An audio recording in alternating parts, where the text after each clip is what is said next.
Greetings all anons and concerned citizens of the world. We are anonymous. When there are injustices in this world that get no attention from the mainstream media, we are here to expose them. The mainstream media has released video, claiming that it proves Sandra Bland was not dead before her mugshot. While it may be true, there are many circumstances in this case that make people believe there is a cover-up. In this video, we will be walking you through those inconsistencies and exposing the Waller County Sheriff's Department for their police brutality. In this video clip that was released by USA Today, we can see Sandra Bland's face clearly during intake procedures. However, when she is allegedly brought out of the holding cell to have her mugshot taken, her face is blurred out through the entire segment.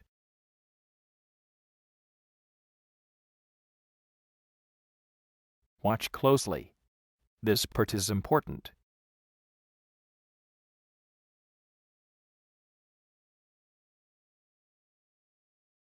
USA Today edited this footage extensively to hide the fact that you cannot see Sandra's face.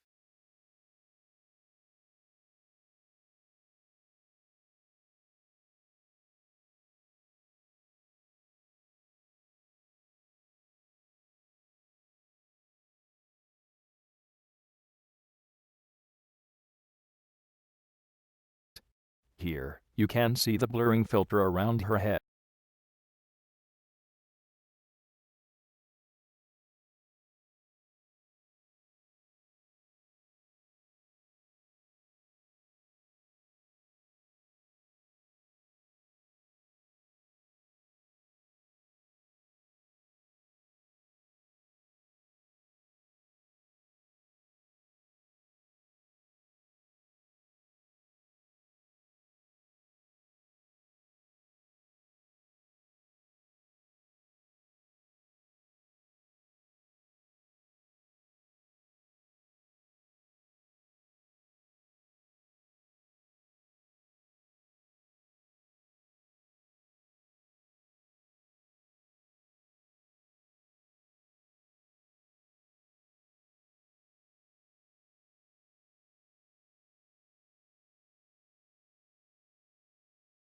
Now for the version CNN released.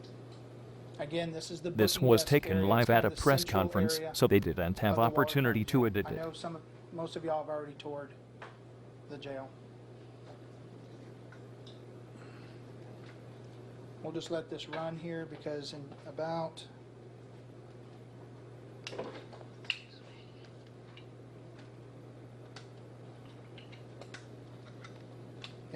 at 23. Okay, so now From inside the Waller County Jail, we're told. Obviously, we haven't had a chance to go through all of that.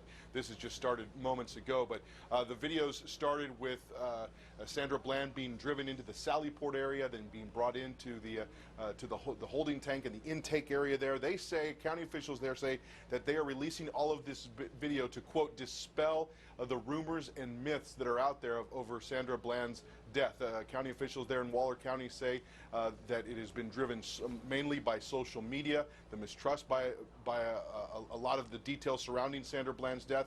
County officials say they're receiving death threats, that they're under cyber attack because of the anger and the outrage over Sandra Bland's death. So they say that they are releasing this video so that people can see for themselves the Sandra Bland's conditions. They say that one of the strongest myths and rumors that they've had to deal with over the last few days is that in Sandra Bland's mugshot, and there's this kind of stream online, social media. Which you're looking at right now, by the way. This is where she's seated to get that mugshot. So there's been a lot of talk on social media, a lot of people questioning whether or not Sandra Bland was even alive when her mugshot was taken, and that has kind of gone on for several days now. And county officials say that that's one of the reasons why they're releasing these videos now, Burke.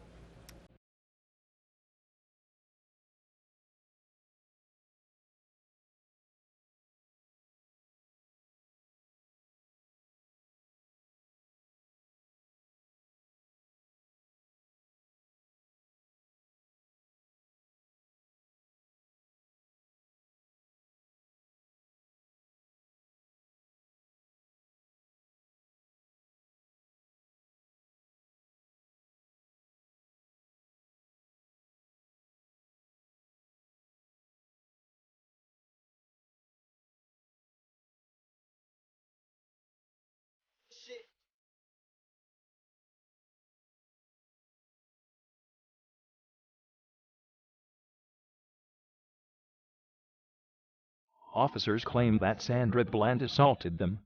Reports state that she was violent and combative, that she was resisting arrest. However, when you watch this next clip, you will see that is a lie. Thankfully, a witness was on the scene and thought to take cell phone footage of the encounter.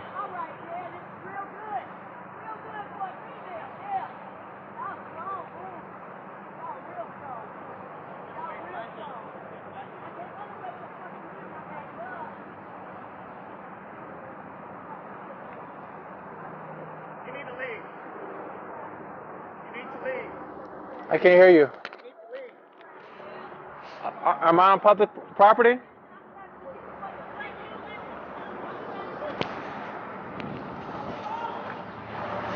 On church grounds.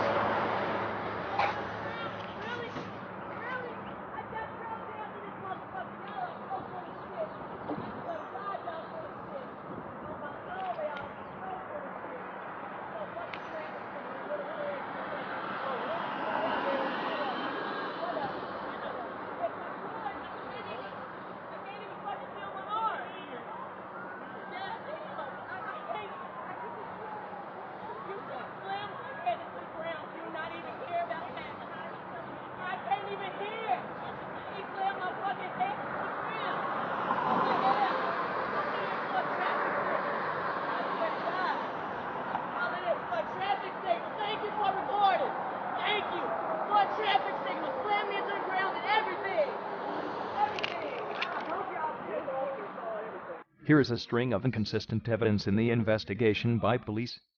First, was the mugshot itself. This image of an emotionless Bland doesn't fit the descriptions of an angry, aggressive and belligerent woman. When getting a mugshot taken, prisoners are told not to lean on the wall behind them. You can clearly see in this image that Sandra was flat against the supposed wall behind her. This makes sense when you consider that she might have been laying on the ground for that picture. Another reason people believe this picture was taken while Ms. Bland was on the ground is gravity.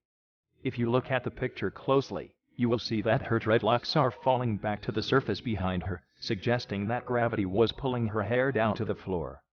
The yellow coloration of her face and the awkward position of her shoulder in this picture also hint that she may have been deceased at the time of photographing. After all, she was complaining of a head injury during her arrest and was refused medical treatment. These other details are not so blatantly important, however, they are still noteworthy.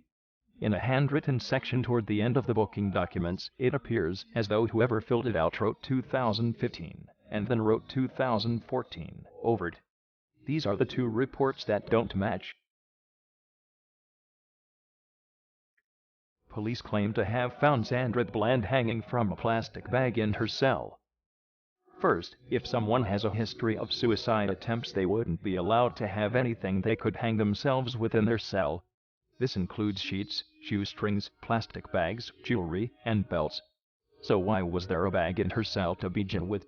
Why is that very bag still in the trash can, if she supposedly used it to hang herself? A 6-foot-tall woman from a 5-foot post. And the final nail in the coffin of Waller County sheriffs is this mugshot. This is what was released to the press after Sandra Bland's death. When compared to the other mugshot, we see a very different picture. These are so dark and blurred out you cannot see anything. According to intake procedures, these pictures would have had to be retaken. Because of this ridiculous attempt at a cover-up by the WCSD, an organization named FrightSec has arisen and is demanding justice. They have already released personal information of many WCSD officers and are threatening to release more if someone doesn't speak up against the corruption in their department. In closing, here is FrightSec's message to the WSCD. Today I'd like us all to take a step back and think about how we're going to be moving forward. Greetings Waller County Sheriff's Department, this is FrightSec.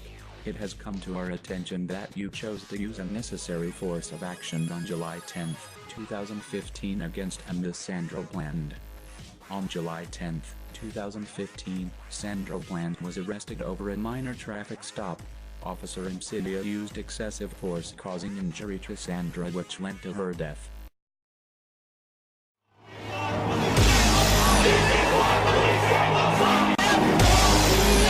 careless response of politicians and the peddling of illegitimate and doctored evidence by the media. The nation as a whole saw the edited dashcam video recording that you released. Since the release of the video, citizens across America have demanded the termination and arrest of Brian T. Insignia. You have yet to comply. By not complying, you show lack of caring for the citizens of Waller County as well as the nation. You have been given plenty of warning of what is to come. Since you refused to arrest the officer involved and take it to court, we have decided to hold the case in the court of a non-verdict. After reviewing the doctored evidence as well as reviewing statements made, we have found the defendant guilty of murder.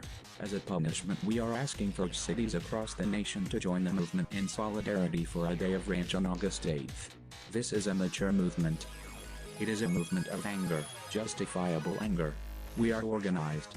We are strategizing. We are going to bring our message to the power structure and burn it down. Our blood runs with rage for the murder of Sandra Bland.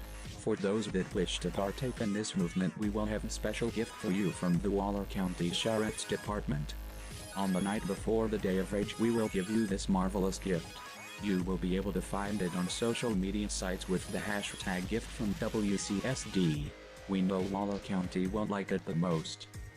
This modern-day genocide will soon be over America. Until you stop using deadly force on unarmed citizens, this movement will be here. We will be here. The Fright Sick movement is here to stay. Waller County Sheriff's Department, you should really keep a tighter security of your server data. To the police state of America, your police brutality will no longer go unnoticed. You are no longer exempt from the laws you swore to uphold. Do not expect us, for it is far too late.